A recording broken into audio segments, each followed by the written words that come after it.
All right, good evening. This is a good cold evening, I guess, our first true snow of the year, I guess.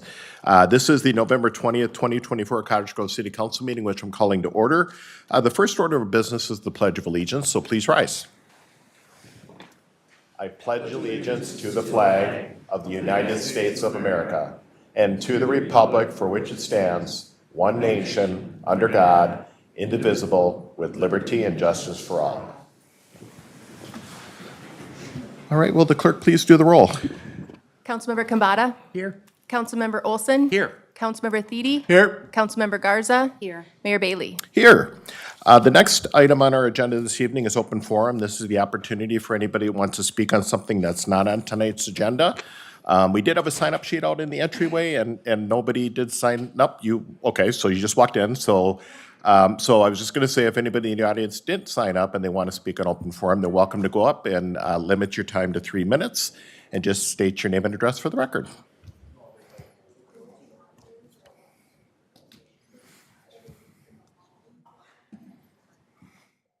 Hello, Mayor and council members. Beautiful evening out there. Bonnie Matter, 6649 Inskip Avenue South. I'm just here because I just wanted to make sure I understood that there was a planning commission meeting on 10/28. And at that, there was a public hearing on the 2025-2029 CIP. And things have changed a little bit since that public hearing happened, and I want to make sure that the documents are going to be updated. I'd like to know where they're going to be published and when they'll be available. That's it. That was it? Okay. Thank you. Yep, thank you. All right, we can make sure that's done there. Was there anybody else that wants to speak on open forum that didn't sign up? All righty, seeing none, I'll go ahead and close open forum, and I'll move to number 5, council, to adopt the agenda. Move the agenda. Second. So we have a motion by Councilmember Thede, second by Councilmember Garza. All those in favor signify by saying aye. Aye. Aye, opposed? Motion carries. Next is 6 is presentations. We actually have 4 presentations this evening. The first one is the swearing in and badge pinning ceremony for our different fire personnel that are going to be here. So council, what I'll do is have you join me down in front, and I'm not sure who's coming up. Do they know out there? All right, there, John is going to come up. So council, we'll go join out down in front here, and then we'll do the handshakes afterwards, after our city administrator does the oath.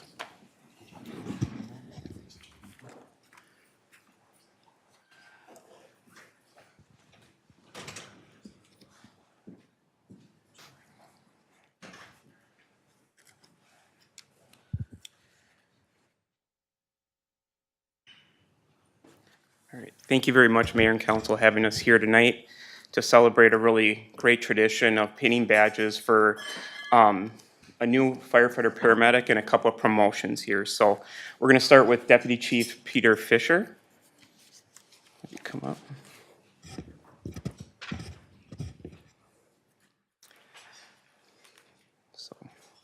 So Peter Fisher has been recently promoted to the Deputy Fire Chief. Peter was born and grew up in Maplewood, Minnesota with his parents and 2 sisters. Peter attended North St. Paul High School and was a dedicated Boy Scout where he earned his Eagle Badge. Peter went on to Hamline University where he earned a bachelor's degree in public administration and accounting. After college, Peter started his career working for the Minnesota Department of Commerce as a market conduct analyst, which I still explain as Peter explained to me, and he has trouble doing so, but it's great experience with budgets and spreadsheets. So Peter began his fire service career in 2014 with the White Bear Lake Fire Department as a part-time firefighter EMT. Peter immediately found a great passion for fire and emergency services and pursued his paramedic training through Hennepin County EMS. Peter obtained his paramedic certification in 2016 and was promoted to a part-time firefighter paramedic with the White Bear Lake Fire Department in the summer of 2016. With his passion for fire and emergency services, Peter pursued a full-time firefighter paramedic position with the Cottage Fire Department and began with our city in February of 2017. In February of 2020, Peter was promoted to fire captain. In his time as a fire captain, Peter has been involved in much innovation and pushing the department forward. Peter has helped lead the department community CPR training program, including much work that led us to obtaining a Heart Safe City designation.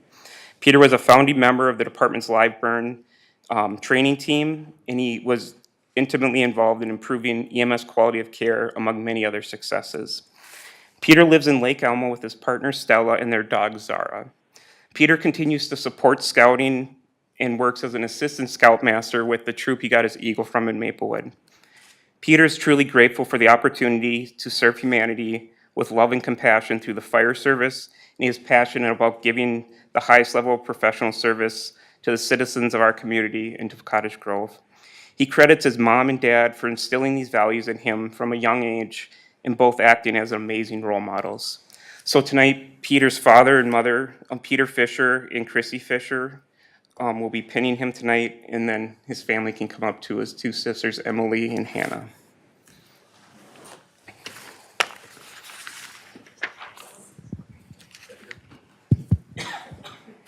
Yeah, come on up. But I think we're going to make this official, right, first? There we go. All right, please raise your right hand and repeat after me. I state your name. I, Peter M. Fisher, Do solemnly swear do solemnly swear that I will support the Constitution of the United States that I will support the Constitution of the United States and of the state of Minnesota and of the state of Minnesota, and faithfully discharge the duties and faithfully discharge the duties of the position of Deputy Fire Chief of the position of Deputy Fire Chief for the City of Cottage Grove for the City of Cottage Grove in the County of Washington in the County of Washington and State of Minnesota and State of Minnesota to the best of my judgment and ability, to the best of my judgment and ability, so help me God. so help me God. Congratulations. Thank you. Well done.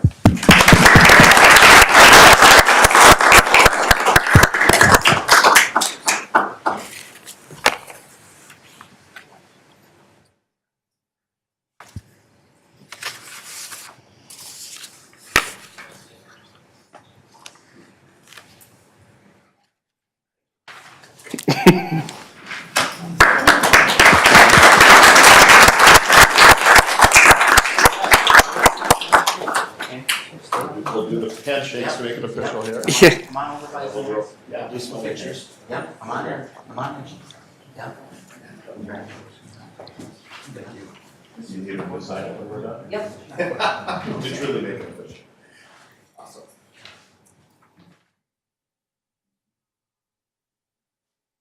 Got it. Thank you. Thanks again. Thank you. Yeah, make it official. Congratulations. All right, the next person we have is Fire Captain Chelsea Flores.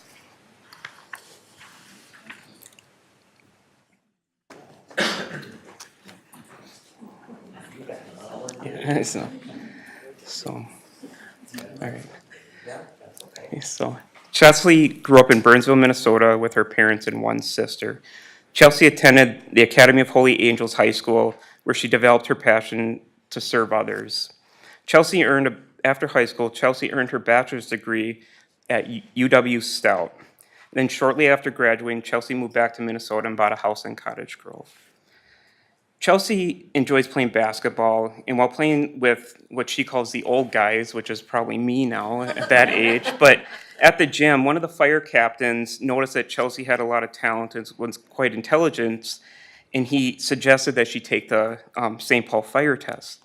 Chelsea responded to that suggestion by asking, "Are there really female firefighters?" He looked at her with the strangest look and said, "Of course there are." This struck Chelsea as a moment where representation matters, and she had not seen representation of females in the fire service growing up or even into her 20s.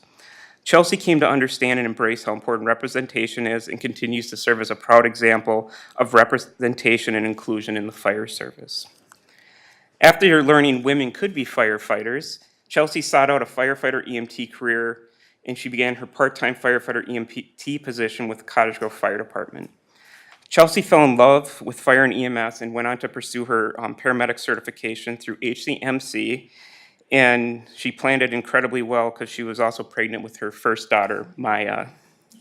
Despite being pregnant, Chelsea got through with Maya being born in January of 2018. Chelsea continued her paramedic training and graduated on time with the rest of her class. And she even has a great photo of Maya as a young child at her graduation. In October 2018, Chelsea began her full-time career with the White Bear Lake Fire Department as a firefighter paramedic. While balancing work and life, she also had her second daughter, Scarlett, about 2 years after starting in White Bear Lake. Chelsea always wanted to come back to where her fire service career began and also to her hometown community of Cottage Grove. So she came back to the Cottage Grove Fire Department in March of 2021, and she's had a profound impact since joining the department. Chelsea has been instrumental in many fire department improvements. She helped improve our FTO program, led the implementation of our community paramedics embedded with our police department's case management unit. She served as a live burn instructor, and she's coordinated a large amount of the department's Safe Haven Home Safety Program, which has now seen more than 125 household visits since February of 2024. Chelsea continues to live in Cottage Grove with her husband, Michael, and daughters, Maya and Scarlett. Maya and Scarlett will be pinning Chelsea tonight. All right, raise your right hand and repeat after me. I state your name. I, Chelsea Flores, Do solemnly swear do solemnly swear that I will support the Constitution of the United States that I will support the Constitution of the United States and of the state of Minnesota, and of the state of Minnesota, and faithfully discharge the duties and faithfully discharge the duties of the position of fire captain of the position of fire captain for the city of Cottage Grove for the city of Cottage Grove in the county of Washington in the county of Washington in the state of Minnesota and state of Minnesota to the best of my judgment and ability, to the best of my judgment and ability. so help me God. Congratulations.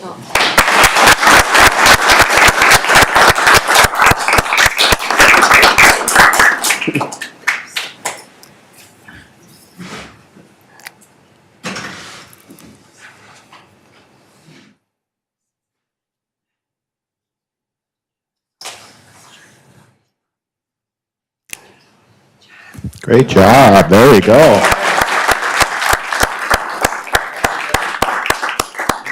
Make sure you stay up for pictures.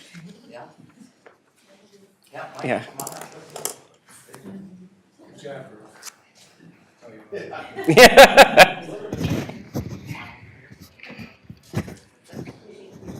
come on up. Come on in, let's do it, man. Wow, my shoes, oh my goodness.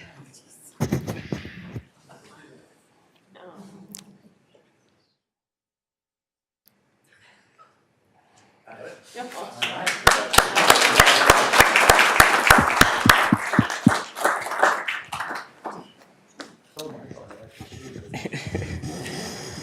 You want to head over there and sign your official? And the next firefighter paramedic we'll welcome up is Riley Erickson.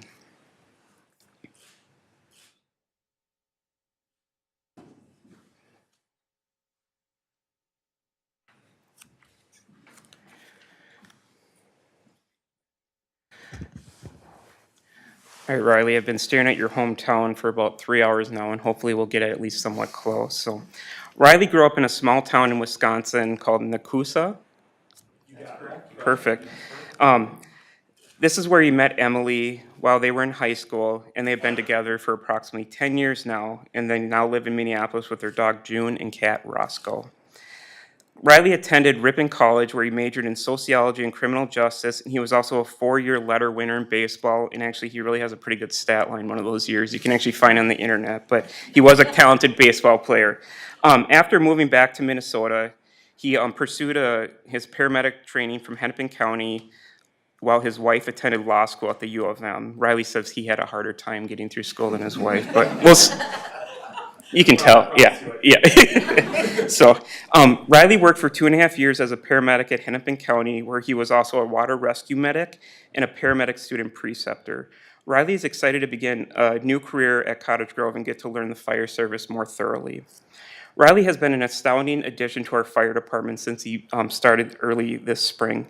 He brings a contagious excitement and positive demeanor.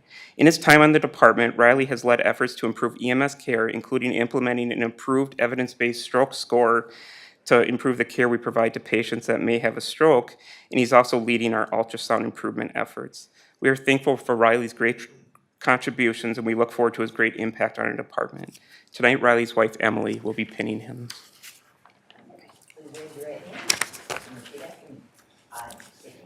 I, Riley W. Erickson, do solemnly swear do solemnly swear that I will support the Constitution of the United States that I will support the Constitution of the United States and of the state of Minnesota, and of the state of Minnesota, and faithfully discharge the duties and faithfully discharge the duties of the position of firefighter/paramedic of the position of firefighter/paramedic for the city of Cottage Grove for the city of Cottage Grove in the county of Washington in the county of Washington and state of Minnesota and state of Minnesota to the best of my judgment and ability, to the best of my judgment and ability, so help me God. so help me God. Congratulations.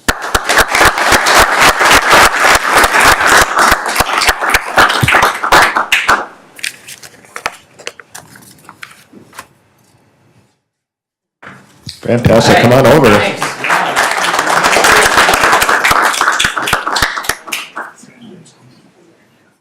While we get ready to take the picture here, I do have to say, you have to tell me, John, are we now making sure a prerequisite to being a firefighter is they have to play baseball? Yeah, Or- well, I think the police versus fire softball may be coming back. we did Yeah. mention it to him, but I heard that. I knew that was the case, so, all right, let's take a pic.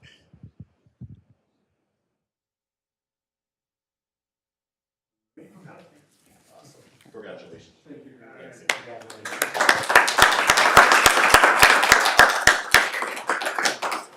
All right, that's exciting to see all the new positions and new employees that make up our Cottage Grove Fire Department and our total police situation here in Cottage Grove. The next thing, we're just going to stay down here because we do have now an Eagle Scout Award that we get to present. And Riley Pace, if you would join me up here. Or Ryker, I said Riley, I apologize, Ryker Pace. I'm over on Riley over here. And so just to share with the public, and we chatted about this a little bit earlier, one of the big things that we do in the city of Cottage Grove is we do recognize with distinct honor those that are crowned or became an Eagle Scout. We also do the same thing for the girls with the Gold program, Gold program. Just making sure because we've got a daughter over here from a council member, and as I was mentioning, I have a son who's an Eagle Scout, and very proud of him, as I know Councilmember Thede does too. And so because the city of Cottage Grove takes great honor and pride in those that are becoming or achieving the rank of Eagle Scout, we want to recognize them in two kind of ways. One is presenting them with a plaque this evening. And secondly is, if you noticed, out on the hall to our right of the council chambers here, there is a wall that has all the names of all the past Eagle Scout recipients here in Cottage Grove, as well as the Gold Awards for the Girl Scouts. So I just wanted to congratulate you, as I know the citizens and everybody's here. I know your mom and dad and your grandpa and grandma are back there. So I'll just read the plaque, and then we'll start with, you get to tell us the story. So it says, Ryker Pace, congratulations on attaining the rank of Eagle Scout through Troop 9005, Cottage Grove, Minnesota, presented this 20th day of November, 2024, from the city of Cottage Grove, Myron Bailey, Mayor. So again, on behalf of myself, the council, and all the citizens of Cottage Grove, congratulations.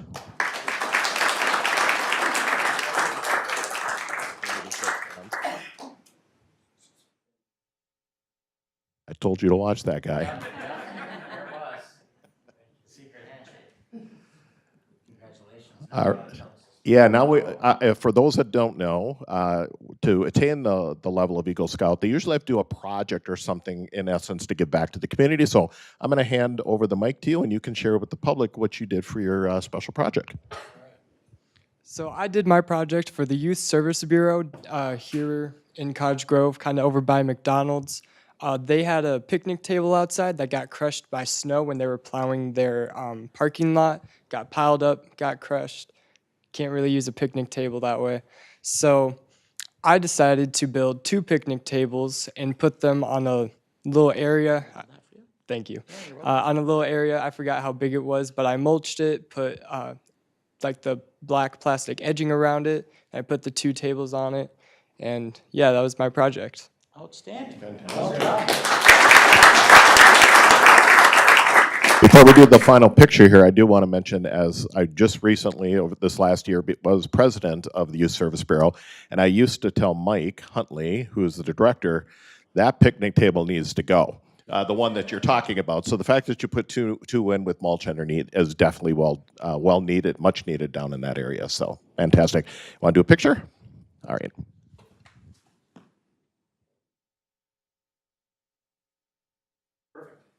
Awesome. Congratulations again.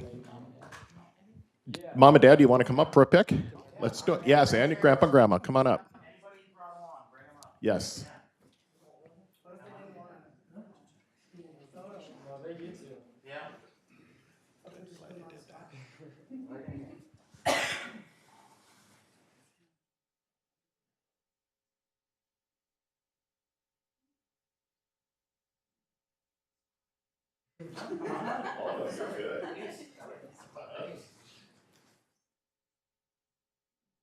Yep, I'm sure you're very proud of this, as you should be.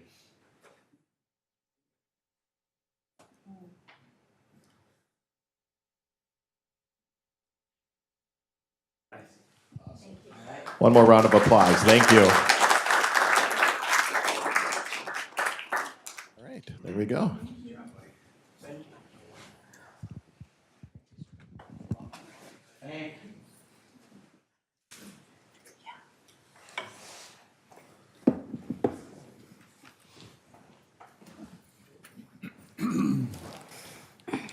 No matter, I have to commend Ryker on making not one but two of those tables. I looked at the plan to make a picnic table because my wife was asking me for one, and about 10 minutes into looking at the plan, I decided that wasn't a project I was gonna take on. So, Well, now you know who to call if you want them to build one for you. Exactly. All right, so our next presentation this evening actually is, in essence, a recap of all the great upcoming holiday events here that are coming into Cottage Grove. And you can see some pictures, because I remember that day, from last year. So we have Molly Petraszewski. Very good. See, I came close there. From our Parks and Rec Department, that is going to walk us through and share with us what some of these great events are that are coming in the next month and a half. Awesome. Good evening, Mayor, Council. Again, Molly Petraszewski with the Parks and Recreation. I am just one person in a big, amazing department that makes all these events come to life. So I'll take a little credit for all the work everybody does behind the scenes. Our first event, we kind of have them in chronological order. Coming up is the Hail to the Bird 5K, which is held annually at Hamlet Park on Thanksgiving morning. The race does begin at 9 a.m. You can see this was last year. It looks a little bit cold and some snow on the ground, which is looking like what we're going to have next week. We encourage residents to register online through ActiveNet, keyword Hail to the Bird. This is the 14th anniversary of a local group of guys who grew up here who wanted to give back, kind of started with their families, and it's grown. You can see a couple thousand people there walking the morning of Thanksgiving. And this is also kind of our big kickoff for the holiday train fundraising towards the Friends in Need Food Shelf. So all of the money that Hail to the Bird raises goes to the holiday train and eventually ends up at the Friends in Need Food Shelf. So a great event. We encourage residents to come out on Thanksgiving morning for the Hail to the Bird race at Hamlet. Backed by popular demand is our Holiday Lights Home Tour. It will be open as of November 12th that's already happened last week. So you can definitely, as of now, I think I heard today we had like 15 houses signed up. So if you have a house or a family member has a house in Cottage Grove that should be showcased, this is a great way to get that information out there. So all you have to do is go to the city's website, insert the address, and how we have it set up is it creates a map. So this is kind of the second part of this event. If your family is looking for a cheap, free date night, take the kids out in their jammies and some hot cocoa, have a great night. Maps will be available using all those addresses inputted as of Wednesday, November 27th. As more houses are added, we will continue to update that map. We will update it through December 16th, but the map will stay live probably through Christmas and maybe a week or two after the new year for those that keep their lights up longer. Typically, we have 30 to 40 houses on the map, so it's a good chunk of houses in Cottage Grove, and it gives you clear direction on where to go to see all those good ones. Do you want to post to your house yet, Myron? I will be, I Okay. promise you. It's not out Merry there Christmas yet. here. Not one of the It's 15. coming, it's coming. Hometown Holiday will be held here at City Hall on December 5th from 5 to 7 p.m. It's a fun evening of activities. Santa, Mrs. Claus, and the mayor will be arriving via fire truck at 4:30, and then we will be lighting the tree. Where in past people have shown up and the tree's been lit, this year we're bringing back the tradition of them lighting the tree. We do have wagon rides coming from the Hero Center and the Washington County Building. We have live reindeer on site, games, activities, prizes, food trucks. We create, as you saw from the first picture, we have over 35 inflatables down this walking path. We have hot cocoa and cookies this year. Lots of great sponsors for the event, along with the Park High School Choir coming back to do some pop-up caroling around the event. It's a great family event. It's quick, it's easy, it's in and out. It's 2 hours. So we really encourage people to come out that night and park either at the Hero Center or the Washington County Building and take the wagons in. River Oaks Santa Breakfast has been a tradition in the city for as long as I can remember. It will be held December 8th down at River Oaks. Breakfast times start 9:15 through 12:15. Includes photos with Santa, sleigh rides around the golf course, there's s'mores over the bonfire outside, and a super fun North Pole breakfast. Reservations are required and they're only taking them via phone, and I know it is typically a sold-out event. So if your family is looking for something fun to do to kick off the holiday season early in December, I encourage you to call and make those reservations soon, as they, like I said, they do typically sell out. This kind of leads to the culmination here in Cottage Grove. CPKC Holiday Train is coming back for the 20th year in a row, which is pretty amazing. It's never a given that they're going to come back. This is also the year that we hope to hit some big numbers supporting the Cottage Grove, the Friends in Need food shelf. We have a pretty big goal of 100,000 again, and we're hoping to meet that with little fundraisers, sponsors by businesses, and then donations by people the night of the train. The brightly lit train arrives just kind of as you see at 5:15 this year. It is a Wednesday, so it will be a little bit more busy at the park and ride, but we're hoping to make it all work. Again, we'll be utilizing wagon rides from the park and ride down to a little bit past the Youth Service Bureau. Once the train arrives, it does take about 15 minutes for the train to set up. The boxcar opens, they perform for about a half hour, and then about 15 minutes to close up and pull out. And those, I think, are some of the best moments, the pulling in and the pulling out. Festivities start as early as 3:30. We'll have food trucks, we have a warming tent, we have a DJ on site. Lots of, again, amazing sponsors helping to make this a great event. The performances this year are the Lone Bellow and Tiara Kennedy will be performing on our train. There are 2 trains that go across North America and Canada. So if you're looking for more information, I would check out the CPKC website, and then under community events is Holiday Train. It's pretty unique and cool how they make it across Canada and North America and make it all work. We just like to remind people that recreation is not just your summertime splash pad kind of activities. All of these great amenities stay open all year round. It's looking like we might be on the right track this year. Our parks stay open, our trails stay open, warming houses, fingers crossed, will open the day after Christmas. We have 8 different sites this year, adding Glacier Valley Park. We're really looking forward to adding that one.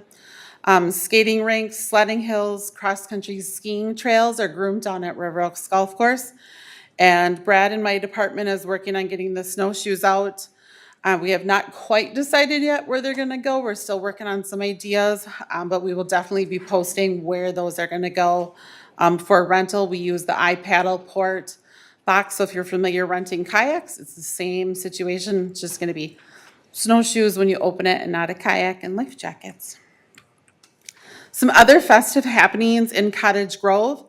The Holiday Train Committee is baking groceries at Cub Foods this Sunday. I know lots of our mayor and council will be there to help out, as will a lot of friendly city staff and Holiday Train volunteers. Turkey time at Shepherd Farm on the 29th. Kind of learn about the heritage bred turkeys, get an up close and make your own turkey call. One more event held at River Oaks called the Procrastinators Market Craft Show. They have over 32 crafters and artisans. So this isn't like your selling kind of stuff. This is your traditional craft show, more homemade stuff. So like it says, get those gifts checked off the list. Introduction to Glow Forage and Ornament, again at Shepherd Farms on December 3rd. Fill a Fire Truck has in the past been a part of the holiday train down at Woodridge Park. We are actually moving it to Friends in Need Food Shelf this year, which I think will be a great addition. People can come, they can get a tour, and you can see it, see what the food shelf looks like, see what families that we live next door to go through, and the unique experience that they get when they go to the food shelf. It's pretty overwhelming, and it's pretty amazing when you go in there and you see how they get to shop. It feels pretty good to know that that's where we're donating to. And then we do double up on events on December 8th. So you can either choose between the River Oaks Santa Breakfast or the Cottage Grove Lions Santa Breakfast, which is held at the VFW. So that is true. They're both the same day. So you kind of get to pick this year which one you want to go to. Or go to both and Done skip that lunch before. and dinner. True Santa suit there. And then the last one is Snow Much Fun, a sensory-friendly Saturday out at Shepherd Farm on the 21st. So lots of activities happening like the next 4 weeks here around town. There's only 3 weeks between Thanksgiving and Christmas, so it's going to go fast here once we start off with the Hail to the Bird next week. If anybody has any questions, I can definitely try to help answer those or give you information that I do know. Any questions, Council? I think you did it really well. It's funny, I was going to start adding things to myself for when I did my council comments request, and you covered them all on this one. Well, there so you go. you Save did you good. time at the end tonight. There you go, there you go. So thank you so much for putting a lot of this together for us, Perfect. obviously. You and the rest of the Parks and Rec team Yep. and the city staff. Definitely looking forward to all these amazing events coming up. Awesome. Thank you, guys. Have a Awesome. good Thank you, holiday Mom. season. We'll see you Sunday bagging groceries. I will be there Sunday Okay? bagging See you groceries. Sunday. All righty. Then our final item under presentations is the proclamation for the Small Business Saturday, which everybody knows is this Saturday right after Thanksgiving. And what I did ask is Councilmember Thiede to read the official proclamation, then we'll make a motion in a second to receive it. All right, whereas the city of Cottage Grove celebrates our local small businesses and the contributions they make to our economy and community, and according to the United States Small Business Administration, there are 32.5 million small businesses in the United States, which represent 99% of all companies with paid employees in the United States, and are responsible for 60% of net new jobs created since 1995. And whereas the small businesses employ 47% of employees in the private sector and contribute positively to the local community by supplying jobs and generating tax revenue, and whereas 96% of consumers who shop on Small Business Saturday agree that shopping at small, independently owned businesses creates a positive social, economic, and environmental impact, and whereas the city of Cottage Grove supports our local businesses that create jobs, boost our local economy, and preserve our communities, and whereas the advocacy groups, as well as public and private organizations across the country have endorsed the Saturday after Thanksgiving, which is November 30th, 2024, as Small Business Saturday, and urge the residents of our community and communities across the country to support small businesses and merchants on Small Business Saturday and throughout the year. Now, therefore, Mayor Myron Bailey and the City Council of the City of Cottage Grove, County of Washington, State of Minnesota, do hereby proclaim November 30th, 2024 as Small Business Saturday in the city, and urge our residents to go out and support their favorite small businesses on Saturday and throughout the year. To be passed this 20th day of November, 2024. Fantastic. And I'm assuming since you did the great reading, you'll make the motion. I move that we make November 30th the Small Business Saturday in the city of Cottage Grove. Thank you. So we have a motion by Councilmember Thiede. Did I hear a second by Councilmember Kambata? All right. All those in favor signify by saying aye. Aye. Opposed? Motion carries. Definitely shop local this year. Let's keep it here in Cottage Grove. All right, next on our agenda is consent. Council, is there anything you want to pull on consent? I do have one item, and I prepped him because I was going to ask him about it. I am pulling I for, I'll say, a question and then my comments. So, and no other, council? Okay, so I, just for the public, is it's Highway 61 River Oaks RCUT, and it was a change order, increasing the amount of money that was being put towards this particular project. I know the project is now done. I know it seemed like a long time coming. And what I saw part of the challenge, I'll just say it that way, and then we'll have Ryan explain, is we were having an issue, as everybody's aware, if you're familiar with the River Oaks golf course area, there was a direct access coming right out of River Oaks going either across to go north or all the way across, I guess, to go to Zivix. And for safety, they extended what they call the RCUT, so you have to actually turn south and then go up and come back to get up when you go out of River Oaks Golf Course to go north on Highway 61. One of the things I saw they did is they put this concrete sidewalk down the middle of between the two roads. And it blew me away. I'm like, what are they doing? Well, then lo and behold, now we have to put barricades up because it was wide enough that cars could go through. So cars were just strictly cutting across. And my question, which I know Ryan already told me the answer, but I thought it'd be interesting for the public to hear, is why are we putting a sidewalk across the middle of Highway 61 in front of River Oaks? Mr. Mayor, members of the council, that's a great question. It's one that we've definitely gotten before once people saw that going in. So the simple answer, and I'll talk more about it, is it's actual federal ADA and pedestrian accessibility requirements. So because even though we consider them driveways, that actually is West Point Douglas Road and East Point Douglas Road intersecting Highway 61. And it's a federal law that all intersections need to allow pedestrians to cross. Let's say you just filled in the median and didn't do the U-turns, you just closed that median and people had to find their way, then you'd actually be severing the intersection. But when you have the R-cut with the U-turns, it's still considered an intersection, a full access intersection. So that's where it comes from. I will say we pushed this all the way to the top of the pedestrian ADA staff at MnDOT because clearly no one should cross there. It's not safe. It makes no sense.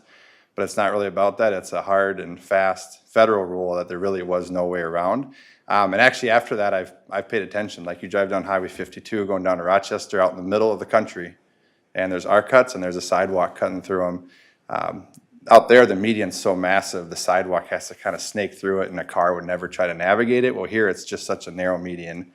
It was pretty convenient for cars to try and cheat that and get right through. So that's the reasoning. Doesn't make a lot of sense from a practical standpoint, but sometimes you've got federal rules that you really just, you can't get around, so. Yeah, it's unfortunate. It's, and nothing against handicap accessibility, obviously, at all, but no one is gonna, we don't really want anybody crossing in there, no matter who you are, because of the safety of the highway. So very disappointing that they forced us in the state of Minnesota to put that in at the taxpayers' cost. So, yeah, that was my only reason for pulling it. Did you mention what we're gonna do to keep cars from going across there? Yeah, well, I guess I can. It's part of this, so, and I saw it, I believe it's up already. I went by there today, so they added barricades across and that was why the increase, I believe, for 2,600 was to put these posts with reflectors along the median there so that cars cannot cross like they were. Before, when I did see it, I could see a car going there, and I'm like, that's why I'm saying I was shocked as to what they were trying to do, but I understand now. Don't agree with it, but I do understand why we had to do it. So, all right, thank you, Ryan. Thank you for sharing. All right, council. Move consent. Thank you. We have a motion to approve consent by Councilmember Olson, second by Councilmember Garza. Any discussion? Seeing none, all those in favor signify by saying aye. Aye. Aye. Opposed? Motion carries. So if you are here for anything on tonight's consent agenda, they've all been approved. 8 is approved disbursement. 8A is to pay the bills. I move to pay the bills. All right, I'll Thanks. That was a tie. That was a tie. I'll take Monique, or Councilmember Garza, and then a seconded by Councilmember Kambata. Any discussion on the bills? All right, seeing none, all in favor signify by saying aye. Aye. Aye, opposed, motion carries. 9 is public hearings are on in this evening, 10 is bid awards are on in this evening, 11 is the regular agenda. We do have one item on the regular agenda this evening is the intermediate zone water treatment plant preliminary and final plat, site plan review, if I can speak here tonight, and variance. And is Riley, are you taking us through? I didn't know if Ryan was, so Riley, you can take it away. Thank you. Okay. Okay, perfect. Good evening, Mr. Mayor, members of the commission. Before you this evening is an application on behalf of the city for a site plan review, preliminary and final plat, as well as a variance for the intermediate zone water treatment plant. So the site is located south of the Central Fire Station, just off of 80th Street South in Pine Tree Pond Park. The subject site is 6.78 acres and consists of vegetative grasses and a variety of coniferous and deciduous trees. The highest grade is at the northwestern corner of the property, which decreases in elevation towards the park itself. So the city is requesting approval of a preliminary and final plat to split 6.78 acres from the existing Central Fire Station addition for the creation of a new parcel with a frontage of 88 feet on 81st Street South. So the parcel is currently zoned R3 Single Family Residential and is guided as park and open space in the 2040 Comprehensive Plan. Utility and essential services are permitted in this district with a conditional administrative conditional use. And this is just because they do not pose any adverse impacts to the residents in that neighborhood. So one thing I just want to touch on briefly, as a reminder, the city currently operates a handful of interim treatment plants. This is just to provide clean drinking water to residents in the city at this time. Through this 3M settlement, we were provided funds to construct 2 permanent treatment plants.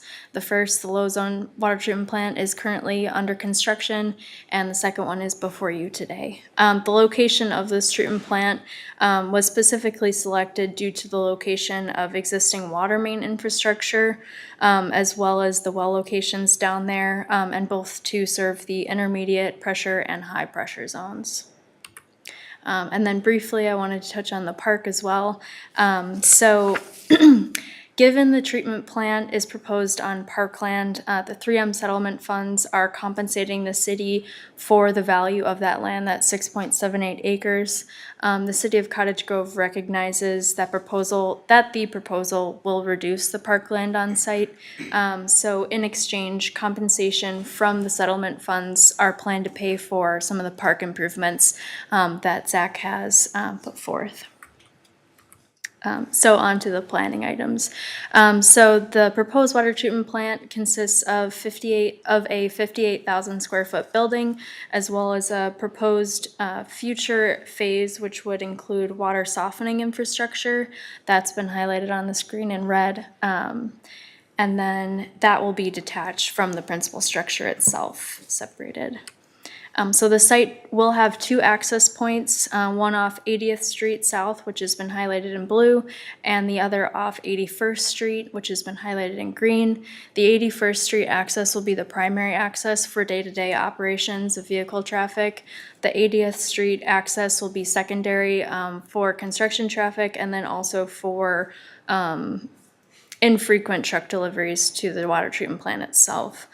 Both accesses will be gated to ensure some more security of the site. Pedestrian connectivity will not be provided directly to the water treatment plant itself, but additional connections are being proposed as part of the park improvements to enhance the connectivity for residents as well as individuals from the fire station to the park, to and from the park, I suppose. So district standards do require 14 parking stalls on site per code. The total parking stalls being proposed include 18, which have been highlighted in blue. There will also be an additional 8 stalls provided to the rear parking lot of the central fire station. This is just due to the 6 being removed with the installation of the access road from the water treatment plant to 80th Street South. So the city has submitted 2 variance requests. The first is to the maximum building height.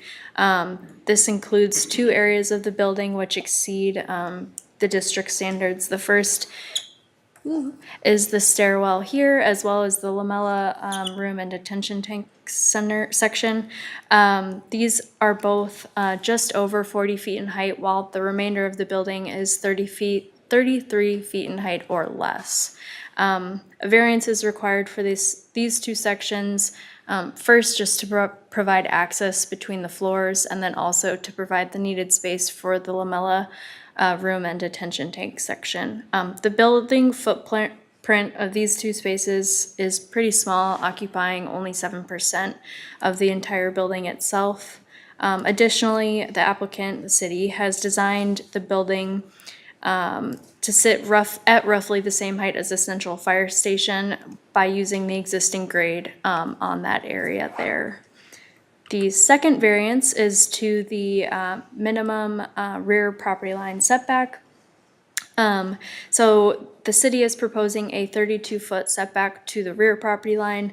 Minimum setbacks require 35 feet in the R3 zoning district. A variance is requested for this just based on the limited acreage of the site, as well as the size of the building needed to encompass the water treatment process. In addition, moving the water treatment plant further south would not only impact the existing city infrastructure, water infrastructure, but also occupy more of the park space there. So the architecture proposed meets and exceeds code requirements. The proposed materials are on the screen before you. These have been selected to essentially complement the existing city buildings, including the central fire station itself. The submitted landscaping plan meets and exceeds all code standards as well.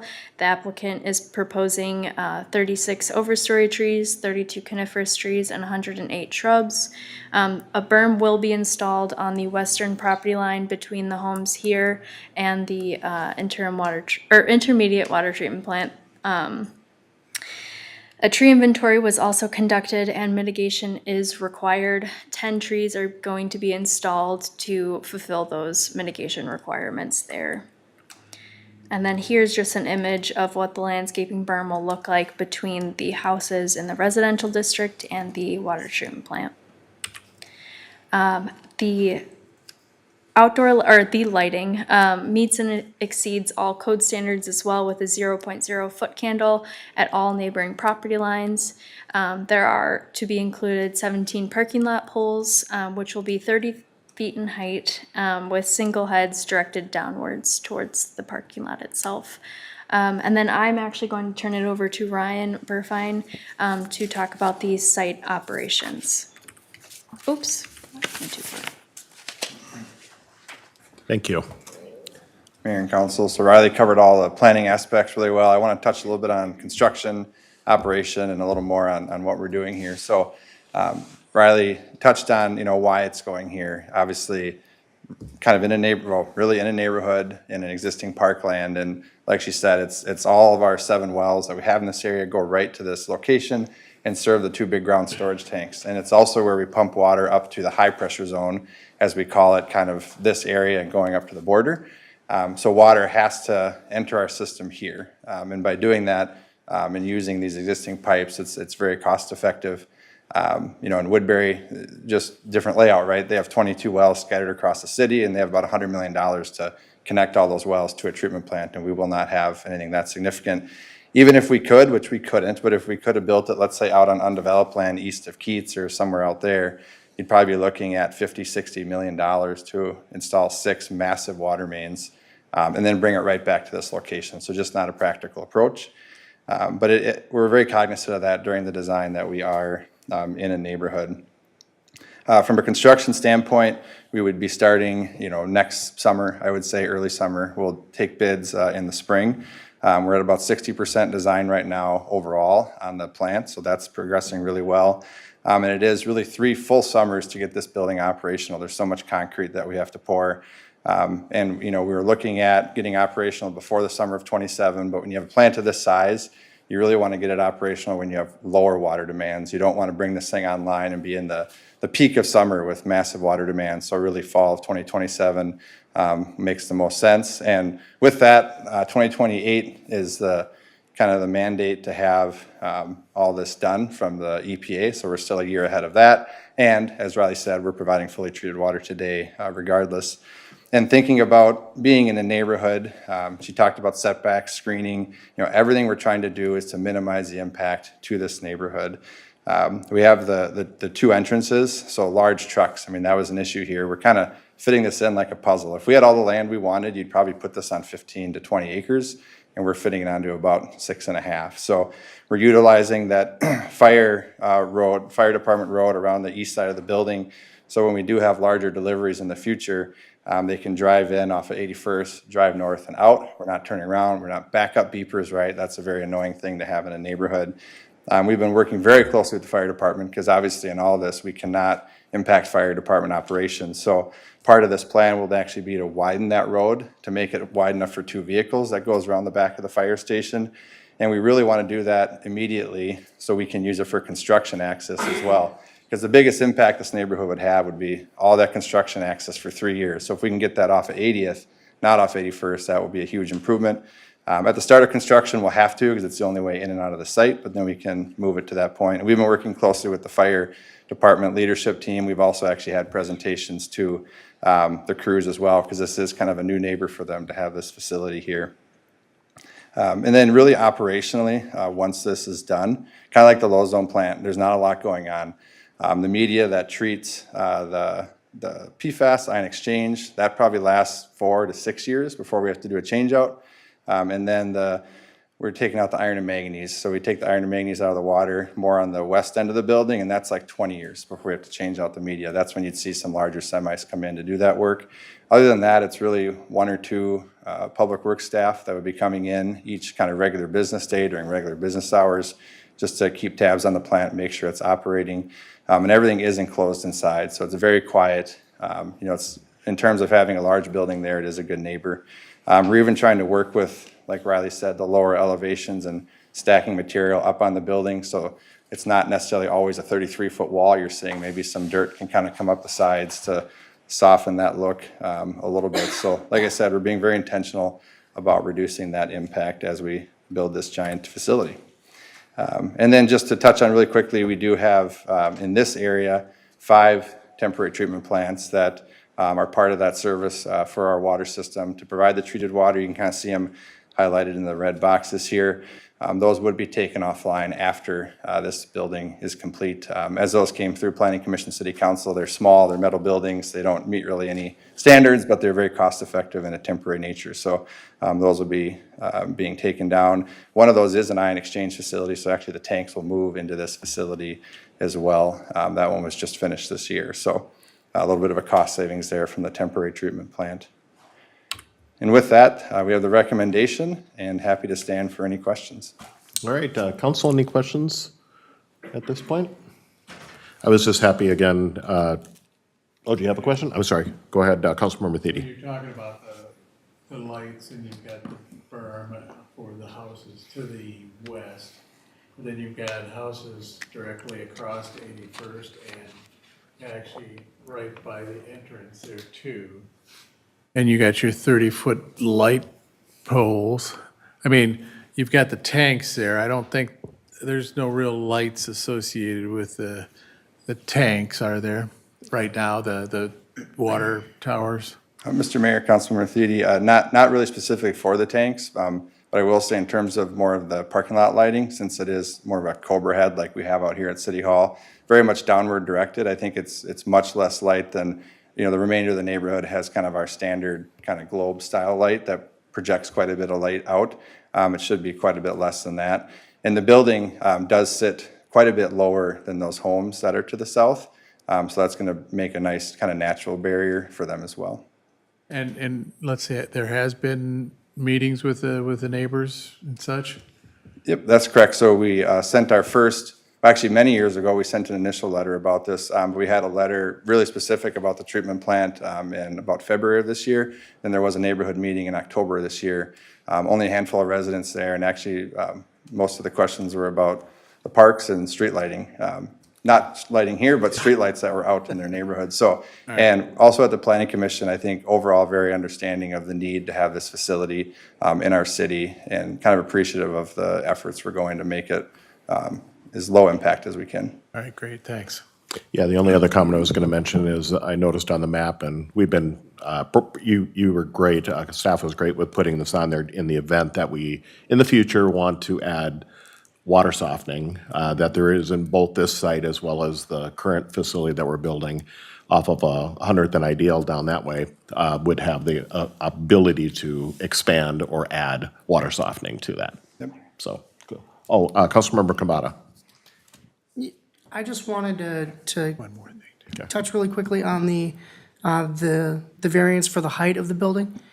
If I recall correctly, the practical difficulty there with the two areas of the building that need to have that variance are, one, to have a stairwell to access the roof, and then the other, if I'm not mistaken, is for the process of loading and unloading the replacement material that's used on site. Is that correct? Yep, Mr. Mayor, Councilmember Kambata. So you're definitely right on the stairwell. And the side with the lamella room, as Riley called it, there is definitely, that's the access point for chemicals and things like that as well.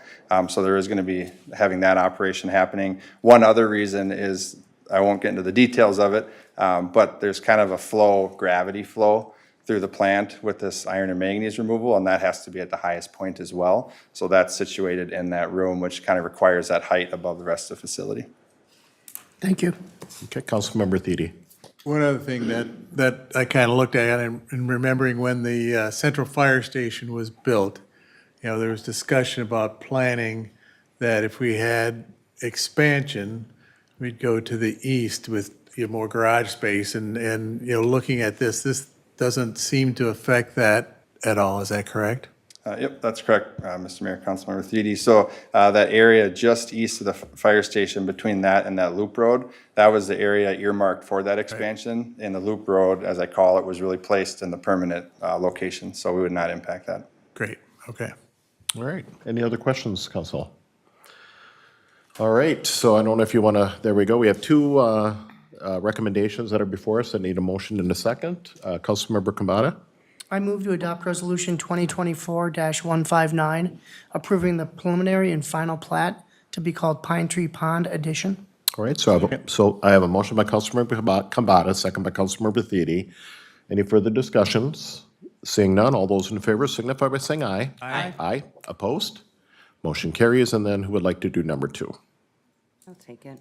Okay, I would like to approve Resolution 2024-160, approving a site plan review for the construction of an intermediate zone water treatment plant and variances to the maximum building height and minimum rear yard setback located at 8300 Eastleton, Ileton Court South. all right, so we have a motion by Councilmember Garza, second by Councilmember Olson. Again, any other discussion? Seeing none, all those in favor signify by saying aye. Aye. Aye, opposed? Motion carries. Thank you, both of you. Good job. The next item on our agenda is council comments request. I will start with Councilmember Kambata. Thank you, Mr. Mayor. I don't have any requests for staff. However, I would like to state that I think this qualifies as the first snowfall of the year, so everyone just please be safe. Be safe, yes. All right, and then I'll move on to Councilmember Olson. Thank you, Mayor. Molly did just an unbelievable job with her presentation earlier, talking about all the various holiday events that we've got going on and soon to come. I did want to just double back on one of those, which is the 2024 Cottage Grove Lions Santa Breakfast. That breakfast starts at 8 a.m. at the VFW on December 8th, and it runs until noon. The cost per adult is $12. The cost per kids is $8 for the breakfast. And of course, we will have Santa at the breakfast for pictures and all of those things.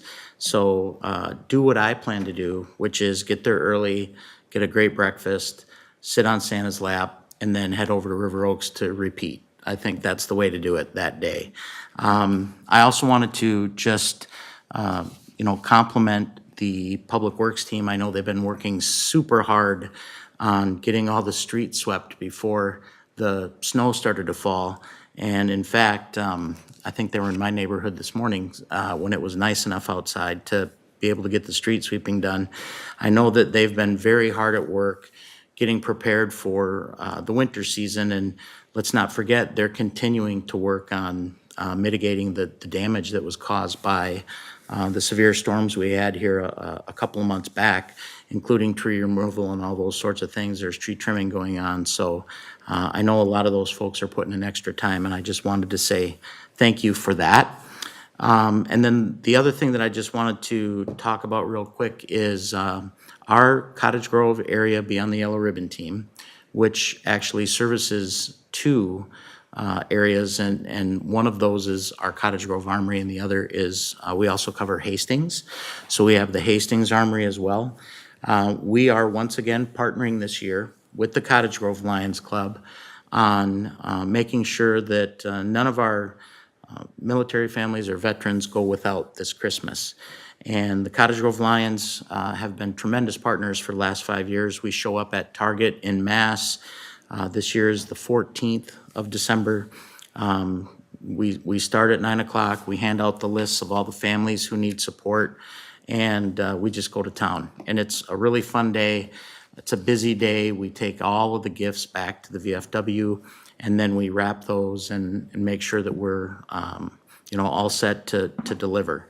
If you would like to help us fund that endeavor, one of the things that the Cottage Grove Beyond the Yellow Ribbon team is doing this year is we're doing a big ticket raffle called our Holiday Helper Raffle. Those tickets are $100 a piece, and there's only 100 tickets. That's all there are, and we're getting down to the last few. In fact, I've been getting text messages this evening sitting here about people who want tickets because they know we're almost out. The opportunity that you have is if your ticket's drawn for the grand prize, you can win $1,500 in cash. And then we have various prizes of different denominations all the way through winning $150 if you're chosen as the 10th prize winner. The good news is you can put your ticket back in the hopper after every draw. So people can win multiple times. It's a really great way to support military families and veterans in our community.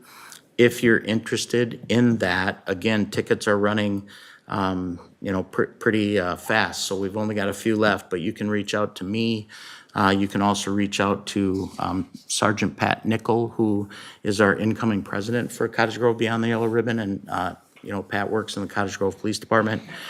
Captain Brad Peterson, who is our incoming vice president for Beyond the Yellow Ribbon in January. Or you can reach out to our current president, Raymond Kane. We all have tickets, and we'd be happy to sell you one. Great way to help support military families and veterans, and a special thanks to the Cottage Grove Lions Club for partnering with us again on that this year. And with that, Mayor, I'll turn it back to you. Awesome, thank you. I'll move on to Councilmember Thiede. Yeah, I'm good. I don't have anything. All right, there we go. How about Councilmember Garza? Excuse me, thank you, Mayor. I just am excited to get out and collect some donations at Cub Foods on Saturday. I think we're there from 8 to noon, some of us, and so excited to see some people come out and bring some donations for friends in need. There you go, fantastic. And I do know, I believe the donations, what they're looking for, just, because it's been a while since we've done this, is actually, there's a little container to put money in, so. So it's money. Yeah, it's like, most of it is just tipping.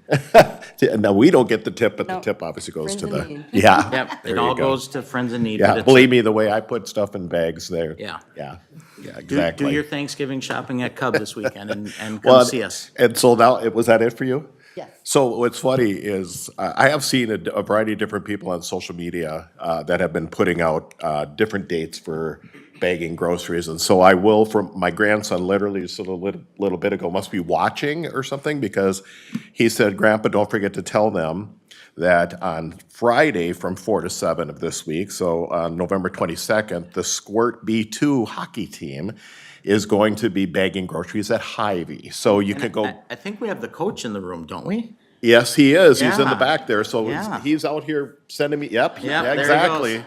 Is Yep. my, Zach is the We're coach getting from- the signal, ironically. right? Yeah. Mm-hmm. So if you're interested, whether you go on Friday and then go again on Sunday and come see us, some great opportunities to help. And again, all the proceeds for that particular event, I believe, goes to the Squirt B2 team and tournaments and all that, paying for ice time, which we know is quite expensive. So, and then of course on Sunday when we do it, all of the proceeds go to the Friends in Need food shelf. So, and that was it for me. This evening we do have 2 workshops, just for the public to be aware. Both are open to the public. The first one is basically a cannabis business use zoning and city code ordinance amendment, which we have actually been through this before, but now it's just kind of finalizing things before it goes before the Plan Commission and Council.